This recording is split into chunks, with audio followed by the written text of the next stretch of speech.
নমস্কাৰ জ্যোতি information centre চেনেলটোলৈ আপোনালোক সকলোকে স্বাগতম জনাইছোঁ অংগনবাড়ী সন্দৰ্ভত এটি বিশেষ খবৰ এই ভিডিঅ'টোৰ জৰিয়তে আপোনালোকক অৱগত কৰিবলৈ চেষ্টা কৰিম আশা কৰোঁ ভিডিঅ'টো শেষলৈকে চাব আৰু ভিডিঅ'টো চাই উপকৃত হোৱা বুলি ভাবিলে আগলৈকে শ্বেয়াৰ কৰিব যোৱা ইংৰাজী 2023 চনৰ 20 ডিচেম্বৰ তাৰিখ বুধবাৰৰ দিনা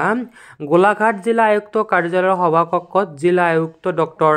পি উদয় প্ৰবীণৰ সভাপতিত্বত সমাজ কল্যাণ বিভাগৰ এখন পৰ্যালোচনা সভা অনুষ্ঠিত হয়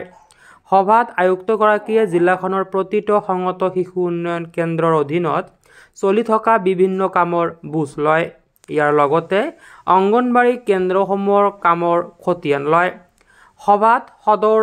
মহকুমাধিপতি পাপৰি দাস সহকাৰী আয়ুক্ত কৃষ্ণাৰ্পিতা বৰুৱা জিলা সমাজ কল্যাণ বিষয়া দুদু দত্ত সকলো শিশু উন্নয়ন প্ৰকল্প বিষয়া আৰু সমাজ কল্যাণ বিভাগৰ অন্যান্য বিষয়া কৰ্মচাৰীসকল উপস্থিত থাকে এই ভিডিঅ'টোৰ জৰিয়তে আপোনালোকক জনাবলগীয়া ইনফৰমেশ্যন ইমানখিনি আছিল ভিডিঅ'টো শেষলৈকে চোৱাৰ বাবে ধন্যবাদ